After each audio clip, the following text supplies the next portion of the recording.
réfléchissait à ça. Comment faire pour lui monter sur scène et enfin partager son texte. Et en plus de ça, un jour, il a rencontré une fille. Et puis, il est tombé follement amoureux de la fille, Mark Smith. Ouais. Quand un garçon tombe amoureux d'une fille, vous êtes déjà tombé amoureux? Ah oui, heureusement. Ouais, j'espère. Je suis en primaire, tout le monde se regarde. Oh, mais non, les filles, pourquoi c'est trop nul? Oui. Et alors, les garçons, pour plaire à une fille, forcément, ils font tout pour plaire à la fille. Si la passion de la fille, c'est le patinage artistique, forcément, sa passion à lui, ça sera quoi? Ouais, alors qu'avant, ils s'en fichaient totalement. Mais peut-être que là, du coup, tu viens samedi après-midi à la patinoire, on fera un triple look piqué ensemble et je pourrais peut-être te voler un baiser, etc. Si sa passion à elle, c'est le Scrabble. Évidemment, pas de bol, mais bon. Bon, mais comme par hasard, sa passion à lui, ça sera également le Scrabble. Pour peut-être que samedi après-midi, lui écrire je t'aime sur mon compte double. Pas mal, hein? Et elle, dans tes rêves, mon compte triple. Merci, au revoir. Nous, on a eu de la chance. La passion de cette fille-là, c'était pas le patinage artistique, c'était pas non plus le Scrabble, c'était quoi? Poésie. Ouais, oui, pas le slam, la poésie. Donc Mark Smith s'est dit, ah ouais, c'est vrai? Tu sais que moi, je suis un peu poète à mes heures perdues, si tu veux. Tu peux venir chez moi, je te raconterai un poème. Bon, la fille, elle était pas con, hein. Elle s'est dit, oh là, on va se calmer, Marc, hein. On se connaît pas encore assez, qui me prouve que t'es vraiment un poète. Moi, j'attends de voir, hein. J'attends de te voir sur scène, et là, on verra. En plus, ça tombe, t'écris comme un boulot, donc on va attendre. Donc, Mark Smith, double pression, hein. Il fallait qu'il trouve un endroit pour monter sur scène, et puis pour impressionner peut-être sa double Simon. Et tous les soirs, Mark Smith, il allait dans un bar à Chicago qui s'appelle le Green Mill. Alors moi, j'y suis allé en 2012. J'ai pu aller bosser 2 semaines avec Mark Smith là-bas et il m'a présenté l'endroit où le slam a commencé. C'est poignant. C'est un pub, c'est génial, on voit bien. Et puis il y a toujours un mec qui joue. C'est un pub à l'américaine. D'ailleurs, pour l'histoire, c'est le pub où Al Capone avait ses habitudes à l'époque. Voilà, donc un petit truc en dessous, il y a des souterrains qui mènent ailleurs pour s'échapper. Ça pourrait être sympa, non, de fin d'année, là. Oui. Au Green Mill? Oui. Allez, petit voyage. Non, c'est Damien qui organise. Ah, moi je vous organise, par contre, j'ai pas la monnaie. Quoique, Mark Smith, on le verra en mois de juin, parce qu'il a eu la médaille des arts et des lettres. Ouais.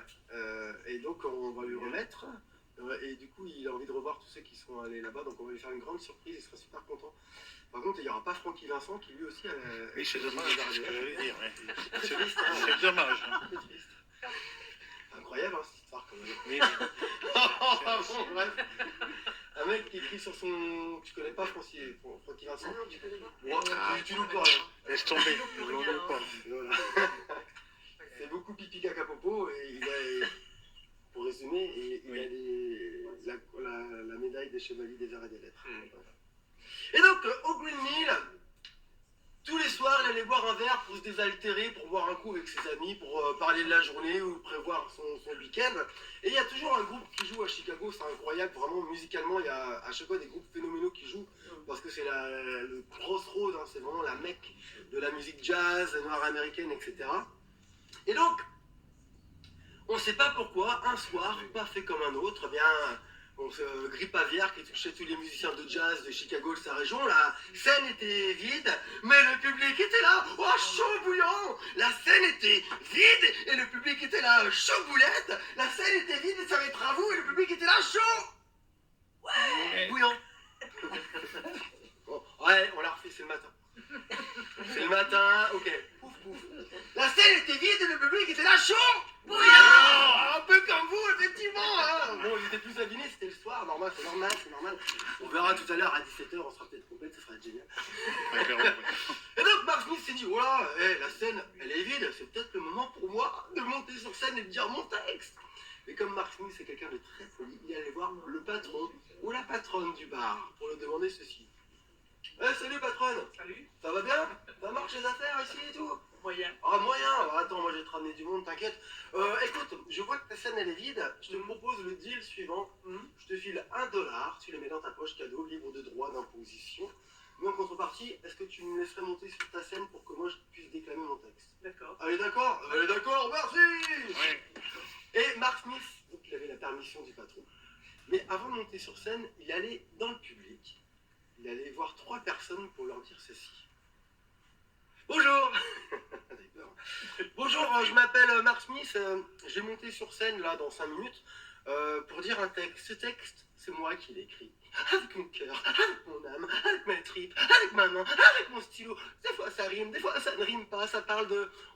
On voudrait plus de frites à la cantine. Ça parle de... des petits pois dans le ciel d'azur. Ça parle de... Ah, la guerre, c'est mal, il y a trop de gens qui meurent, c'est vraiment pas bon pour la santé. Et moi, j'aime pas trop beaucoup ça quand même, des fois. Bref, ça parle de beaucoup de choses. Des fois, ça va être triste, des fois, ça va être rigolo. Des fois, ça va être plus poétique, des fois plus engagé. Bref, c'est la liberté d'expression. Je vais monter sur scène pour dire mon texte. Eh bien, je te propose le truc suivant. Je te donne une feuille et un stylo. Et à la fin de mon texte, tu as la tâche de me mettre une note entre 0 et 10 avec un chiffre après la virgule. T'es d'accord? D'accord. Il est d'accord, bien sûr. Hop, feuille, stylo. Après, bon, ça évolue. C'était des ardoises. Je faisais des bruits, des couleurs incroyables. Il allait voir deux autres personnes pour leur demander exactement la même chose. Je vais dire mon texte et à la fin, tu me mets une note. T'es d'accord, hein? Donc il avait 3 personnes, 3 ou 5, pour ça. À votre avis, pourquoi il a fait ça, Mark Smith? Une petite idée. Pour être sûr qu'on l'écoute. Ouais, voilà. Oh, super, vous avez toujours marre. Ben oui, effectivement, pour être sûr qu'on l'écoute. Alors les gamins, ils répondent: ah, ben c'est pour savoir si son texte, il aura une bonne note, et puis peut savoir s'il va embrasser sa chérie après, tu vois, ou s'il est populaire, etc., etc. Donc ça tourne toujours en rapport avec la performance ou la note. Et effectivement, non, les notes, ils s'en fichaient totalement, Mark Smith. Le plus important pour lui, c'était d'être écouté. Rappelez-vous, il est dans un endroit où il n'est pas attendu. Tout le monde discute très fort, hein. On connaît l'ambiance qu'il peut y avoir dans un bar, on discute. S'il y a un mec inconnu qui à ce moment-là prend le micro, ça va être un peu compliqué pour lui d'avoir l'attention. Mais là, comme il y a 3 personnes qui sont impliquées, et finalement ces 3 personnes-là, elles vont jouer leur jeu, parce que si on te demande de faire partie du processus artistique qui va avoir lieu, bah, finalement, t'es un peu flatté, t'es content, tu dis, hey, il m'a reconnu moi, alors que c'était le pif, le hasard, tu vois. Donc tu vas vraiment prendre ton jeu, ton rôle très au sérieux. Ce qui fait que quand il y a d'autres personnes qui vont parler à côté de toi, tu vas dire: chut, tais-toi, écoute, il y a un mec qui passe, écoute-le, et puis bah, à la rigueur tu m'aides à noter, etc.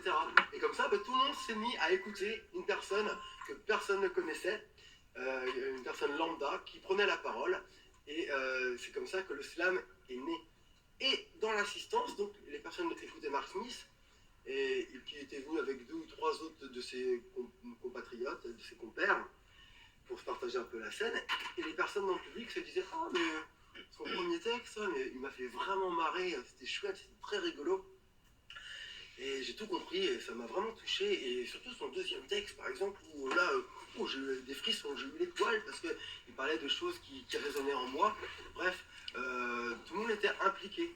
Et dans le public, il y a des personnes qui, à leur tour, levaient la main et se disaient: mais oh, j'ai beaucoup aimé, j'ai tout compris, c'est chouette. Mais moi aussi, j'ai un petit calepin dans lequel j'ai l'habitude d'écrire des textes. J'ai jamais eu l'opportunité de le dire sur scène, mais maintenant que tu l'as fait, je me dis que moi aussi, je pourrais. Tu crois que je pourrais? Il n'y avait aucun problème. Il suffisait d'aller voir la patronne du bar, on lui donnait $1. Enfin, c'est la meilleure qui passe. $1, là-haut, elle commence déjà. C'est Chicago, hein, les affaires, c'est les affaires. Oh Hein. la vache, elle est capitaliste. Bon, bah c'est comme ça que le slam est mort. C'est devenu un truc hyper Elle a tué commercial. le slam dans On le... s'évalue, on en fait un jeu de fric. $1, s'il y avait un slammer qui passe, ça va quand même faire $1.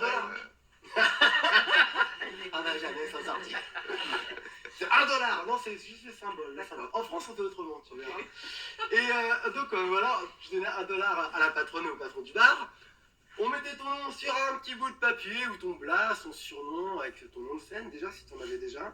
Et le petit bout de papier, on le mettait dans un chapeau, puis on tirait au hasard l'ordre de passage pour pas qu'il y ait de jaloux, parce qu'en fait, on se rend compte que finalement, ceux qui mettent les notes, plus le temps passe, plus ils mettent des notes super fun, hein, quand même. Peut-être l'alcool, l'ambiance, on sait pas. Au début, ils font... Et puis à la fin, ouais, 10, allez, ouais, je m'en fous. Donc bon, on préférait passer à la fin pour être sûr d'avoir des meilleures notes qu'au début. Donc voilà, pour éviter ceci, voilà, c'est le hasard total. Bon, des fois, on triche un peu quand même, on sait jamais. Et c'est comme ça que le slam est né. Et les premières personnes qui écoutaient, qui revenaient chez elles repensaient à la soirée, puis elles se disaient: ah, ça m'intéresse bien. Elles prenaient une feuille, un bout de papier, elles écrivaient un texte, et la semaine d'après, elles passaient. Elle avait des notes, elle est un 7, un 6,5, un 5,4. Elle se disait, je veux avoir des meilleures notes. Elle reprenait leur texte. Elle le peaufinait. Elle apprenait par cœur. Ce qui fait que déjà, un texte que tu apprends par cœur, tu l'interprètes beaucoup plus qu'avec une feuille. Forcément, c'est moins prisonnier. C'est comme ça que le niveau est un peu monté. Et puis finalement, il y avait des notes quand même. On est des êtres humains, on préfère avoir des 10 que des 0. Donc forcément, on s'améliore. Et donc, il y a des premières compétitions qui sont arrivées. Ce qui s'est passé à Chicago en 86, mais même maintenant, c'est à une époque où on est obligé de parler plus fort que son voisin qui ne nous écoute jamais. De parler plus fort que les pots d'échappement qui nous font mal partout, que la publicité aussi qui nous assaille à droite à gauche via les écrans, enfin partout quoi. Mais il y a un endroit où vous pouvez monter sur scène, il y a un micro, il y a la lumière, il y a un public qui est là, le public il vous écoute. Il ne vous interrompt pas. Parce que d'habitude, tu commences à parler, puis l'autre, oh bah ça me rappelle, nanani, nanana, mais t'as pas fini de développer ton argumentaire, que t'es déjà coupé. Bah là, on n'a pas le droit de couper la personne, d'accord? Et ce qui fait que, alors c'est pour ça aussi qu'au collège, on aime bien faire ça, c'est à une époque, au collège où il y a les premières discriminations qui arrivent, le premier harcèlement, on est là sur l'ouverture d'esprit, le respect, et l'écoute. 3 choses qui sont primordiales dès le plus jeune âge, et dans la vie de tous les jours. Et donc là, implicitement, on est là pour vraiment écouter quelqu'un qui va jusqu'au bout. Et on se rend compte que notre pote, en fait, c'est pas, il n'a pas votre point de vue, il a une autre opinion qu'il va développer dans un texte, par exemple. Bon, c'est pas pour autant que c'est un con. Vous écoutez ce qu'il a à dire, vous dites, je comprends son point de vue, je suis pas forcément d'accord, mais je comprends. Moi j'ai un autre point de vue que je développerai peut-être plus tard, etc. Ou inversement, vous dites, j'étais pas d'accord avec lui, mais là ce qu'il vient de dire, c'est pas con, ça me fait réfléchir, ouais, ok, je vais réfléchir. Bon, bref, on travaille sur la liberté d'expression, l'opinion, la réflexion, etc. Choses qui sont primordiales maintenant.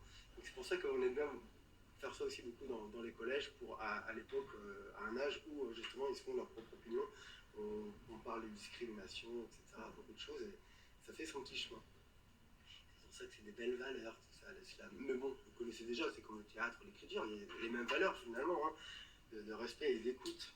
Mais là, en ce moment, c'est de pire en pire, le temps d'attention des gamins, c'est 30 secondes, c'est fini, quoi. Donc voilà, on essaie de les avoir aussi avec ça. Et donc ça, c'était à Chicago, forcément. Ça a essaimé un peu dans d'autres grandes villes des États-Unis. Il y a eu les premiers championnats des États-Unis, les premiers champions. Et comme n'importe quel mouvement qui nous vient des États-Unis, ça a traversé l'océan. Atlantique. Oui, Atlantique. Merci. Pour arriver, à votre avis, En France. pas tout de suite. En Angleterre. Bah oui, voilà, des pays où ils parlent la même langue. Nous, en France, on avait un peu vendu ce truc. Dans les années 90, on s'est dit, quoi? Un texte en anglais? Pas non. Tu connais notre niveau en anglais, non?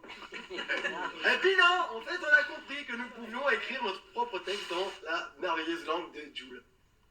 Ah non. Non, pardon, ça c'est dans 400 ans qu'on dira ça, t'imagines? Imagine dans 400 ans, le niveau sera tellement bas que tu te rappelles la langue de Joule, oh là là, ça c'était fleuri. Non, on dit quoi, nous, forcément? La langue de... Non. Molière. Molière. Alors, Shakespeare, mais non, la langue française, la langue de Molière. Comment on dirait en tchèque? Est-ce qu'il y a un grand dramaturge tchèque? Oui, plein, oui. Kundera, non, il n'est pas tchèque. Oui, si, le tchèque, oui. Mais bon, il est parti en France, donc ça compte. Si, ça compte comment? Oh, il est parti, ce renégat. Il est détesté, un tchèque. Ah, c'est vrai? Ah ouais. Ah, dingue. Ouais, il est très drôle. Et parce qu'il écrit vraiment des textes très contre les Tchèques aussi, très haineux, en fait. Bah, pas contre les gens, contre le parti peut-être politique. Non, même contre l'esprit tchèque et tout ça, ouais. Il sait bien contre le parti. Ah, d'accord. Moi, j'aime beaucoup Kundera. J'ai commencé à lire La Plaisanterie. Eh ben, pas Pablina. Ah non, c'est pas que j'ai... Je plaisante, Moi, je suis partie aussi. Et quel écrivain ou dramaturge emblématique tchécoslovaque on pourrait citer pour... Jirásek, c'est un grand historien. Comment tu dis? Jirásek, il s'appelle comme ça. D'accord. Comme dans ta langue, ça sera dans la langue de... En France, la langue de Molière. Ouais. Et en France, pays des Lumières, de Voltaire, de Jacques Prévert, j'ai arrêté les rimes en R, de Marcel Proust, excusez-moi, Arthur Rimbaud, Paul Verlaine, Verloise, Villard Picardie, vous voulez, Léo Ferré, Jacques Brel, sa sœur, peut-être vous connaissez? Non, la sœur de Jacques Brel, le moustachu, Francisca, elle écrit des super trucs. Là, ça c'est fait. Elle est passée, elle est passée. Il est temps que j'ai patienté dans ces chambres noires. Ouais. Alors oui, Léo Ferré, tout ça. Bon. Donc on a un superbe héritage poétique en France. Donc on n'allait pas demander à des Français de mettre à l'époque 10 francs sur le comptoir pour dire de la poésie. Faut pas exagérer. On a la poésie qui coule naturellement dans nos veines. Les vers saignent. Bref, donc on a trouvé le subterfuge incroyable, génialissime, que le monde entier nous a repris par la suite. C'est, attention, il y a un jeu de mots, c'est un poème dit, un vers offert. Alors vers, V-E-R-S, mais V-E-2-R-E surtout. Et moi, c'est comme ça que j'ai commencé le slam. Moi, j'ai vu le slogan, je fais, oh, c'est pour moi ça, Tim. La motivation. Ah mais grave, franchement, véridique. Moi j'ai vu à Reims, c'est une affiche, c'était en 2005, ouais. 2005, le slam, venez faire parler votre bouche. Un poème dit, un vers offert. C'est bon, je sais pas ce que c'est, mais je veux y aller. Et donc pareil, tous les ivrognes du coin, eh viens. Alors d'habitude, je dis, c'est dans mon histoire, je dis, ah Gégé, c'est pas par rapport à toi, mais je me dis, Gégé, eh viens. Il y a du slam, je sais pas ce que c'est, mais il paraît que tu dis des trucs dans un micro, et après tu bois gratos toute la nuit, et viens, on va aller ruiner le tavernier. Alors que nenni, hein, la poésie était beaucoup plus forte que l'ivrognerie. Merci beaucoup. Et donc on assiste en France, aux 4 coins de France, même si c'est pas un cube, hein, la France, on assiste à de belles joutes verbales, de belles scènes de slam, un peu à droite à gauche dans beaucoup de villes, notamment à Reims, à Charleville, on a déjà fait quelques petites incartades aussi à droite à gauche également. Et donc comment ça se passe une petite scène de slam? Eh bien, il y a un présentateur, on l'appelle le Slam Master. C'est lui qui va avoir la lourde tâche de présenter, c'est Michel Drucker, le Jacques Martin de la soirée, hein, plus ou moins incisif ou fédérateur, ou rigolo, ou poétique, ça dépend de l'ADN, de la mentalité de la personne qui anime. Ça c'est le Slam Master, donc qui va à chaque fois appeler le slammer. Il y a toujours un rituel, c'est à l'américaine, vous savez, donc c'est vraiment... c'est l'entertainment, c'est du show à l'américaine, donc ça veut dire que c'est pas genre bon ben maintenant on accueille machin, machin arrive, il dit son texte et tout le monde fait. Donc là on se tue, tu vois. Donc non, on est là pour motiver, donc il y a toujours un rituel, la phrase elle est toute bête, elle veut rien dire mais c'est vraiment pour motiver les troupes. On dit toujours quand on va accueillir un slammer, on dit le prochain slammer est un, et là t'as 300 personnes qui répondent slammer. Donc imaginez, il y a une grosse patate quoi. Après si c'est une fille, le prochain slammer est une slameuse. Voilà, tout le monde répond. Et on accueille machin, on met de la musique, tout le monde applaudit, ou tout le monde encourage, hop, la personne arrive devant le micro, dans un silence incroyable, respectueux, etc., dit son texte, et à la fin, eh ben on remercie le texte de truc machin, qui retourne à sa place dans le public, et on passe maintenant aux notes pour la poésie ou le slam de truc mouche, public, jury, mon amour, à la une, à la 2, il n'y a pas le Wagbar, hein. À la 3, tout le monde applaudit, ouais, et tout le monde lève les notes, enfin les trois jurés. Donc on a un 8,2, c'est pas mal. On a un 5,2, mais on a un 10, Donc imaginez un peu l'énergie qu'il peut y avoir, tout le monde exulte, et puis après, hop, on revient. Tu t'en vas déjà ? Ouais, je m'en vais. Elle est nulle mon histoire. C'est l'idée d'évaluer, c'est l'idée de s'évaluer qui te dérange. Voilà, t'as loupé. Ouais, c'est bon. Ça va ? Et j'écoute de derrière. Et donc il y a une ambiance comme ça. Et sur une scène de slam, voilà, ça va vraiment de 7 à 77 ans pour reprendre la chanson, mais c'est encore plus. Et il y a peut-être une petite blondinette au couette super chouette, elle est super contente, elle monte pour la première fois sur scène avec sa feuille comme ça, et elle tremble d'émotion parce qu'il y a plein de monde devant. Et puis en plus, elle a écrit un texte qui parle de son grand-père avec qui elle est venue, et elle fait un texte merveilleux, elle raconte que son grand-père il est génial parce qu'il connaît toutes les réponses de l'univers, et comme elle est très curieuse, elle lui pose plein de questions sur son grand-père, et son grand-père il a toujours un carambar à lui donner, et puis elle fait des grandes balades, et elle espère que son grand-père il va vivre encore très longtemps, parce que quand il sera plus là, bref, elle raconte ça avec ces mots d'une enfant de 7-8 ans. Oh, c'est touchant de poésie parce que les enfants, ils ont une poésie insoupçonnée. C'est très naïf, plein de candeur. Et il y a des images qui sont incroyables, qui finalement sont très très poétiques. Et une fois qu'elle a fini de dire son texte, bah, elle salue le public qui l'applaudit, elle saute de scène, elle va se prendre un orangina, et puis elle retourne dans le public, elle fait un gros poutou à son grand-père, elle s'assoit à côté. Et peut-être qu'une heure après, il y a son grand-père justement qui monte sur scène, 95 ans, avec la canne, avec sa feuille, et trempe d'émotion, Parkinson un peu, hein, ça prend un peu. Hein. Je plaisante. Et puis, à moitié. Et puis, lui, il dit un texte, il est vachement ému, et surtout qu'il va dire un texte qui parle de sa petite fille que vous connaissez, qui est passée juste avant, vous savez, la petite blondinette au poil super chouette. Eh ben, il raconte que c'est la prunelle de ses yeux, et qu'elle est intelligente et curieuse, et qu'il espère qu'elle va devenir une belle jeune femme qui va changer le monde tellement elle a des idées merveilleuses, etc., etc. Et lui, il raconte ça avec ces mots d'un papy de 95 ans. Excusez-moi, On voit le danseur professionnel. Hein. C'est pas... C'est pas grave, j'aime bien. Nous un peu, nous on est un peu désolés, mais c'est pas... Moi j'étais en transe là, je me croyais à la cordillère des Andes, genre, ouais, déjà. J'ai essayé de la On remet une note. Ouais, 4. C'est pas grave. Et lui il dit ça avec ces mots d'un papy de 95 ans qui a lu beaucoup de littérature, qui connaît les syntaxes, la grammaire, la poésie, qui a lu Rimbaud, qui a lu Mallarmé, etc. Bref, qui voilà, a une plume incroyable. Donc ça va être génialissime que de l'entendre, surtout qu'il parle de sa petite fille qui est passée juste avant. Et quand il a fini, il salue, hop, il va au bar et prend une suze, hop. Qui boit de la suze ici? Autre chose, les stéréotypes.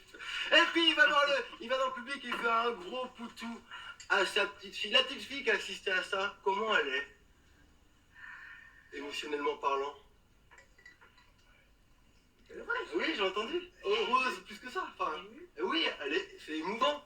Elle est émue. Le public qui lui assiste à ça, comment est-il également? Bah oui, il est ému. Ça s'appelle l'empathie. C'est-à-dire que c'est un sentiment, enfin c'est quelque chose qui ne nous est pas dédié, mais on voit quelque chose de beau qui se passe là, on est là. Oh, c'est touchant, c'est trop beau, ça touche vraiment tout le monde. Et inversement, quand c'était la petite fille qui parlait de son grand-père, le grand-père était également ému de voir sa petite fille qui lui fait une ode à la vie, etc. Le public, pareil, qui assistait à ça, était également ému. Donc c'est ça qui est beau dans l'islam, c'est que tu vas avoir un texte qui est très peut-être personnel, des fois c'est un peu trop, des fois, ça dépend si tu racontes un peu trop ta vie, ça devient un peu moins poétique, il faut peut-être la transcender, l'incarner différemment, etc. Mais voilà, c'est quelque chose qui touche tout le monde. Et donc, on dit souvent c'est les montagnes russes émotionnelles. Des fois, il y a quelqu'un qui va arriver avec un texte hyper marrant, tout le monde s'esclaffe, et le texte d'après, un autre fameux passe avec un texte hyper poétique ou plombant, mais bien écrit, et tout le monde dit « Oh !» Et hop, et voilà, et ça, on va passer vraiment du rire aux larmes peut-être en 3 minutes, à peu près. C'est ça qui est beau dans l'islam.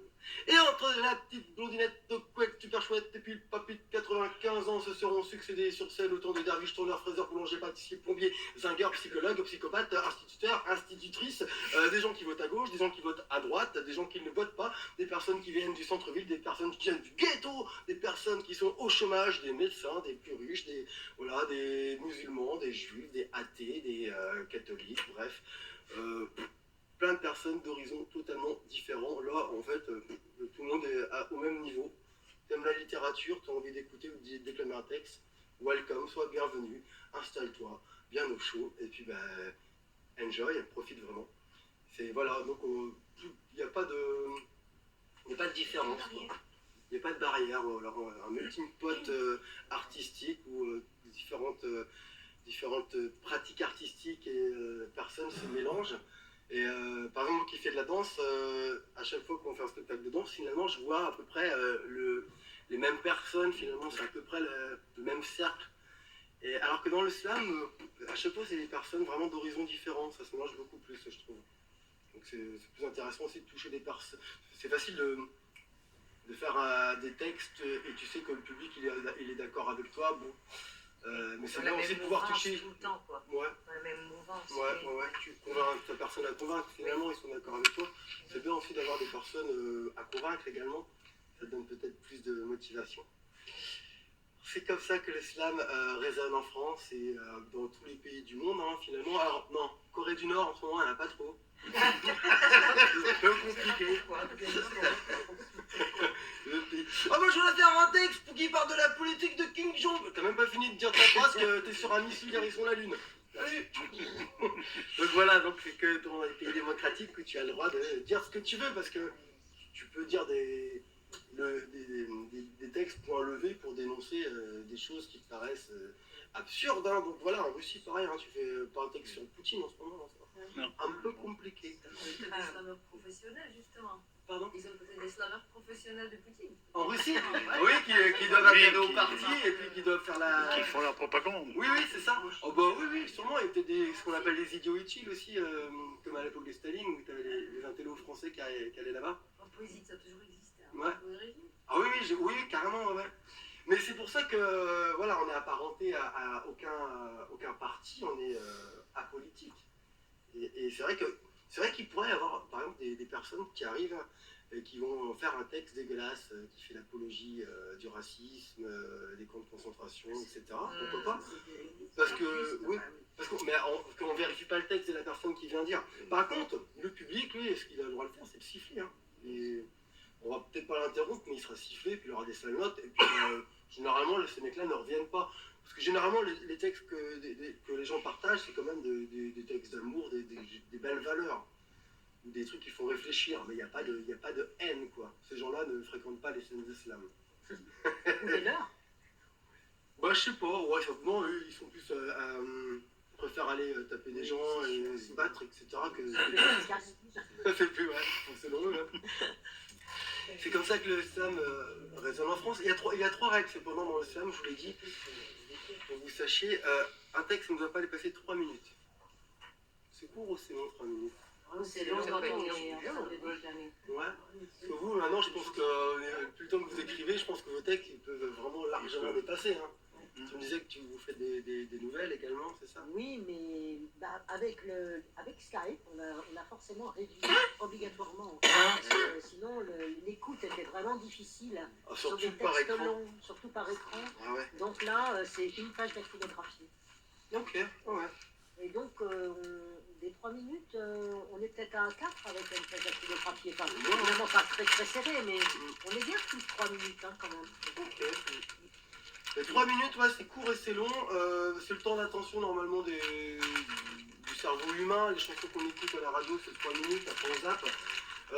C'est pour éviter qu'un gros relou prenne la parole pendant 10 plombs à dire tout et n'importe quoi. Ça m'est déjà arrivé à Paris, il y a quelqu'un qui pendant 20 minutes fait vraiment un truc, mais nul en plus. Il prend tout le monde en otage finalement.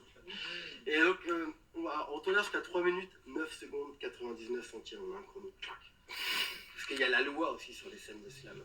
Quand on dépasse, alors on ne vole pas avec des orties fraîchement coupées. Hein, on est sympa, on ne pousse pas dans l'escalier, on ne retire pas le micro. On laisse terminer, cependant, il y a des notes. Et donc il y a des tournois.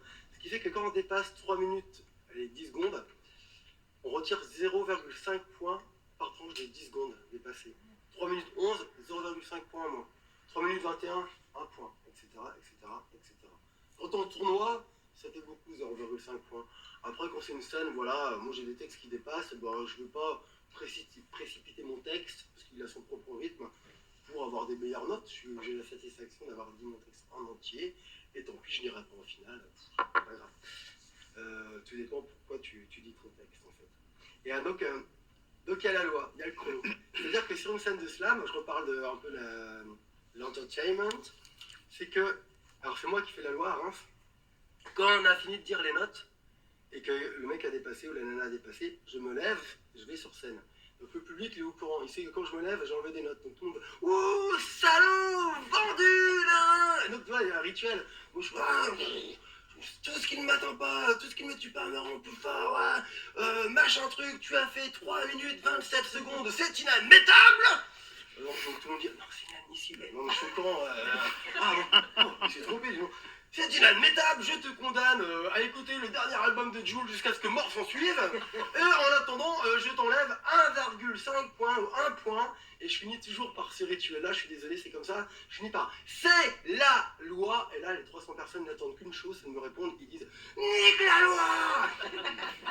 Et tu sens que c'est tous les mois, pendant tout le mois qui s'est passé là, il y a toute la rancœur de tout ce qui se passe dans leur vie, là, oh là, je vais tout dire, je vais vraiment... Ouah, cracher ma... Et après, on applaudit et on revient au prochain slammer. Donc vous voyez, l'ambiance qu'il peut y avoir dans une scène de slam, c'est hyper vivant. Pour ensuite se reconcentrer pour la prochaine écoute. Parce que si on faisait que des écoutes hyper attentives avec des petits applaudissements, au bout de 4 ou 5 textes, on n'en pourrait plus que là. On peut se lâcher et pour revenir après. C'est vraiment, voilà, c'est hyper interactif. Donc voilà, 3 minutes. Deuxième règle dans le slam, c'est que tu viens slammer comme tu es dans la vie de tous les jours. Ce n'est pas du théâtre. Pas de cape de Zorro, pas de cape de Superman et pas de tutu. Ok? À moins que ce soit ton costume de tous les jours, et dans ce cas-là, tu viens en tutu. Moi, je suis comme ça toute la vie, hein, pas de problème. Voilà, pour mettre l'accent sur le plus important, c'est ton texte. Comment tu vas le dire, comment tu vas l'interpréter. Et la dernière règle du slam, peut-être que vous connaissez Grand Corps Malade. Ah bah oui. Bah oui. Ah oui. Ah bah ce que vous connaissez de lui, ce n'est pas du slam, vraiment, c'est du spoken word. Du mot dit, parce que le slam c'est a cappella, a capoeira, Acapulco. A cappella, pardon. Je m'enjaille moi des fois. A cappella, pareil, pour la même raison. Le plus important, c'est ce que tu vas dire, peu importe s'il y a de la musique derrière. Moi aussi j'ai un pote qui joue de la guitare comme Jimi Hendrix, je dis rien. Viens jouer avec moi, tu vas me faire des accords de malade. C'est merveilleux, et moi je vais dire mon texte à côté, ça va passer crème, j'aurai des bonnes notes. Et il y a un autre gars qui passe après moi, et lui il a pas de copain qui joue de la guitare comme Jimi Hendrix, il a juste un pote qui lui, son instrument c'est un triangle. Il a ramené son triangle, oh, un triangle électrique. Va faire ton texte avec le François qui s'électrocute tous les 10 secondes. Un peu compliqué. Et alors son texte il était peut-être meilleur, tu vois, mais voilà, en plus ça sent roussi, tout ça, c'est compliqué. Donc voilà, on met ça de côté, le plus important c'est ta voix, ta phrase et comment tu le déclames. Alors tu peux chanter à un moment donné si tu veux. Alors, par contre, il y en a, ils chantent du début à la fin pour montrer qu'ils ont un bel organe. C'est pas The Voice, tu vois, on s'en fiche de savoir si tu chantes bien, tu vois. Après, voilà, c'est pourquoi tu chantes dans ton texte, peut-être parce que c'est pour illustrer quelque chose que tu aurais dit. Enfin, voilà, il y a un sens, c'est comme, il y en a qui bouffent le dictionnaire, c'est-à-dire il y a des allitérations dans tous les coins, avec plein de jeux de mots partout, mais ce qui fait que ça rend le texte inaudible, on comprend rien, il y en a trop. Il y en a beaucoup, hein, des performances comme ça, et alors il y en a qui vont faire, waouh, ouf. Et moi j'ai dit, ah, mais le problème, j'ai rien pigé ce qu'il vient de dire. Donc je crois que le message n'est pas passé là. Alors c'est marrant, il y a différentes écoles. Moi je suis peut-être vieille école ou je sais pas. Je sais pas si je suis vieille école ou pas, mais ça ne m'impressionne pas ça. Il y en a qui sont impressionnés par ça, pourquoi pas. Mais si moi c'est au détriment du sens, ça ne m'intéresse pas. Pour moi le sens prévaut et si la forme est derrière c'est génial. Il y en a c'est que la forme mais il n'y a pas de sens. Si on peut faire les deux, l'alliance du fond et de la forme. Ça c'est beaucoup mieux. Voilà pour le slam. Tu disais tout à l'heure que ça vient du mot claquer. Effectivement, ça vient de l'anglais, hein, to slam. On dit to slam the door. Claquer la porte. Parce qu'effectivement, on ne dit pas bonjour, je vais vous réciter un texte de slam de ma composition. Ça s'appelle La cigrane et la fourmi. La cigrane et la fourmi se trouvent à fort dépourvu qu'on la bise est venue tatati tatata. Voilà, on ne le déclame pas, c'est quelque chose vraiment de. Voilà, moi j'aime bien faire des textes en EHPAD, je monte sur une table, s'il n'y a pas 3 arrêts cardiaques, je suis pas content. Hein, c'est percussif, tu vois. Non, je déconne. Donc t'arrives à un endroit, tu fais oyez, n'ayez pas peur, nous n'en voulons pas à votre porte-monnaie, nous n'avons pas d'église à défendre, ni d'ours à montrer, nous sentons bon sous les bras, vas-y, tu peux sentir, nous ne mangeons pas les petits-enfants, etc., etc. On peut monter sur une table pour le faire, pourquoi pas un peu à l'instar de la Beat Generation, Kerouac, Bukowski, Allen Ginsberg, qui avaient l'habitude de déclamer leurs textes dans des endroits incongrus pour vraiment un peu choquer tout le monde et prendre les gens à partie. Pourquoi pas. Donc ça vient de ça, et ça vient aussi de Schlem. Alors, ça veut dire tournoi. Parce que les Américains, ils disent « je fais du slam poetry », c'est-à-dire je fais du tournoi de poésie. Nous, en France, on a un problème quand même avec le fait de dire tournoi et poésie. C'est deux mots un peu contradictoires, des oxymores. Et c'est vrai que c'est gênant de se dire bah, la poésie, ça se note pas. Je sais pas si vous connaissez le film Le Cercle des Poètes Disparus. Ah. Voilà, l'exemple où vous prenez cette page-là, vous la déchirez parce que c'est n'importe quoi. Cette page-là expliquait comment noter un texte en mesurant le nombre de syllabes, en ordonnée autre chose. Et plus la note nanana, plus le texte sera bon. Bon, c'est de la connerie, ça, c'est l'émotion, le vécu. Donc on a effectivement un problème avec le fait de noter de la poésie. Mais rappelez-vous, ça vient des États-Unis, eux, ils ne s'encombrent pas de ce truc-là. C'est le spectacle avant tout, mais ce qui fait quand même qu'il y avait quand même des belles joutes verbales et poétiques pour autant. Donc nous, on n'a pas compris. On a dit, bah moi, je fais du slam en France. C'est comme si tu me posais la question, je te répondais, tu me posais la question, tu fais quoi dans la vie? Moi, je te réponds, oh ben moi, je fais du tournoi. Ah, c'est cool, c'est vachement bien, mais tu fais quoi comme tournoi? Je fais du tournoi, ok? On n'a pas compris, on devrait dire, je fais du tournoi de poésie. Mais comme c'est pas dans notre mentalité, on dit je fais du slam. Voilà, on s'est un peu planté là-dessus. Et maintenant tout le monde dit ça. Mais c'est pas grave, hein, quand on dit ça, on est au courant de ce que c'est. Je referme la parenthèse de l'histoire du slam et je la pose délicatement. Voilà l'histoire, propage-toi. Est-ce que par rapport à cette histoire-là, vous avez des questions déjà, des remarques? Moi, je voudrais revenir sur les 3 points. Donc, il y avait les 3 minutes au chrono. Hein. Oui. Il y avait les habits de tous les jours pour mettre le texte en valeur. Et le 3e point, c'est quoi en résumé? C'est a cappella. T'as pas le droit d'avoir d'accompagnement musical. D'accord, Voilà. merci. Ce que fait Grand Corps Malade, alors Fabien, il fait aussi des ateliers, il fait aussi des scènes de slam classiques, mais ce que le grand public connaît de lui, c'est ses albums où il y a de la musique derrière. Oui. D'accord. Oui, avec des belles intros et tout d'ailleurs. Ouais, bah il y a de la belle musique. Oui, Je suis pas hyper fan après moi de ce qu'il fait derrière, hein. Je préfère l'écouter a cappella, parce que musicalement, tu lui mets un style ou un autre, il aura toujours le même phrasé finalement. Donc finalement, je préfère l'écouter a cappella, Grand Corps Malade. Mais voilà, tout le monde pensait effectivement que pour faire du slam, il fallait avoir une grosse voix comme ça avec de la musique derrière. Non, c'est pas du tout ça. Et d'ailleurs, sur nos scènes, il y en a qui venaient nous voir parce qu'ils voulaient retrouver ça, et ils repartaient en se disant, oh, bah, c'est pas du tout ce que j'ai trouvé, mais oh, c'est vachement bien, je reviens. Et il y a d'autres personnes qui venaient nous voir en disant, bah, moi j'aime pas Grand Corps Malade, tatati, puis oh, bah en fait c'est pas ça. Enfin, tout le monde était content finalement. Voilà. Finalement, c'est une histoire d'amour, hein. C'est quelqu'un qui est amoureux d'une nana qui fait la poésie, puis, et lui, il était beaucoup aussi dans la poésie et la théâtralité, et c'est comme ça qu'il a libéré la parole. Ça existe depuis la nuit des temps, hein, l'oralité, hein, les trouvères, les troubadours, les philosophes grecs, les griots africains, ouais, carrément. Mais là, c'est un peu, comment dire, avec des petits codes, de notes, etc. Voilà, c'est un peu moderniser cette histoire de conteur, effectivement. Et que vous n'êtes pas obligé d'avoir des collants ouverts, comme les troubadours, ce qui est quand même pas mal. Quand même. Est-ce que vous avez des autres remarques, commentaires, questions par rapport à cette histoire-là? Non, ça va? Non, c'est vrai que moi, vraiment, le truc sur lequel je bloque un peu, c'est d'avoir fait un sport compétitif de quelque chose qui relevait et puis du subjectif absolu. Enfin, c'est vrai que... Ah oui, subjectif, oui, parce que ceux qui notent, effectivement, c'est pas comme au patinage artistique, c'est pas « Oh, il y a une triple allitération suivie d'une métaphore suivie qui vaut 8 sur le barème international de la poésie, donc bah, je vais noter ça. » Effectivement, ça n'existe pas, ça. C'est subjectif. Et c'est pour ça qu'on dit souvent que les meilleurs slameurs ne gagnent jamais, parce que ça aurait été un autre jury, bah, ça aurait été une autre personne qui aurait été choisie, tu vois. Ça reste une note de cœur. C'est pour ça qu'il ne faut pas non plus trop s'enflammer, tu vois, quand tu as des bonnes notes, parce que sur une autre scène, tu aurais peut-être... Et chaque scène a un peu son ADN. Je sais qu'à Reims, nous, c'est Laurent, mon collègue Laurent Etienne, qui présente. Et lui, il est très dans le... J'appelle Jacques Martin, c'est le Jacques Martin du slam, je ne sais pas s'il aimerait. Mais parce que c'est très bon enfant, etc. Et donc, il y a beaucoup de gens qui viennent, ils pensent que c'est que de l'humour. Donc, il y a beaucoup de textes très humoristiques, réussis ou moins. Mais voilà, donc toi, tu arrives avec un truc un peu plus sérieux, ça prend peut-être un peu moins, on va dire. Ou à l'inverse, ça fait contraste et ça marche bien. Enfin, il n'y a pas de règle. Et tu as d'autres scènes, des potes à Poitiers, où là, c'est que des textes qui sont hyper engagés, ce qui est bien. Mais bon, une scène de 2 heures avec que des textes engagés, à un moment donné, t'en peux plus. Donc voilà, il faut essayer de varier, mais finalement, chaque scène a un peu, à l'image de son présentateur, son ADN, ses gimmicks, etc.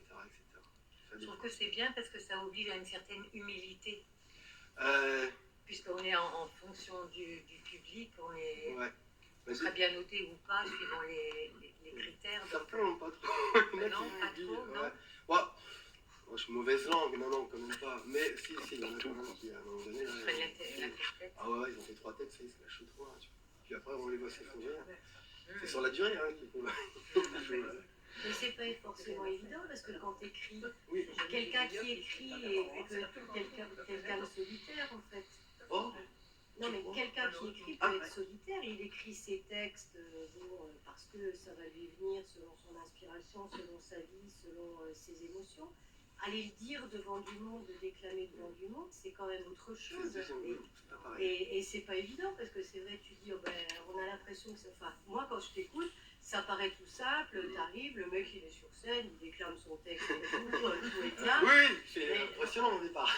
Tu te transposes, si je me transpose à ta place, une fois que j'ai monté les 3 marches, Ah oui, bien t'es sûr. liquéfié, quoi. Donc c'est pas évident. Il faut aussi maîtriser avec beaucoup de choses parce que c'est très théâtral, c'est très très vivant. Comme tu dis a cappella, ben, il faut savoir poser sa voix sur le mot qu'il faut. Ah Il oui. faut avoir l'intonation sur l'émotion que tu vas faire passer parce que inévitablement le mot qui va être utilisé, il va y avoir une émotion derrière selon le texte que tu as écrit. Et oui.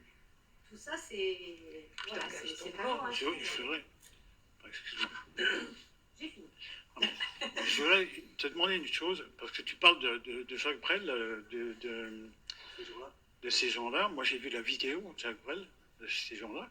Alors, est-ce que dans le slam, les gestes, les positions, la façon du visage, et puis des mains, des bras qui tremblent, qui fait des blagues comme ça, est-ce que ça existe aussi? Ah oui, oui, oui. Est-ce qu'on a le droit? Ah, bien sûr. Et d'ailleurs, le mime marteau, avant c'était les spécialistes de ça, des trous de mémoire. Et ça arrive, tu peux dire ton texte et puis t'as un blanc. D'ailleurs, moi, la dernière scène, j'avais un texte tout neuf, donc j'avais pas encore assez intégré en moi, et genre, j'ai ma feuille à côté, mais je mets un blanc. Quand t'as un blanc, le public il fait pas « Ouh, c'est nul, remboursé !» Non, c'est gratuit. Ouh, non, le public il est là, et donc il fait ça. Alors, c'est pas pour applaudir, cette fois c'est pour dire « On est avec toi, Ça vient. vas-y. » Ah, bien. Et puis alors, soit ça revient, soit généralement, ou ça peut arriver, le slammer ou la slammeuse dit oh, je suis désolé, j'ai un trou de mémoire, est-ce que je peux reprendre depuis le début? Le tout public dit bah oui, bien entendu.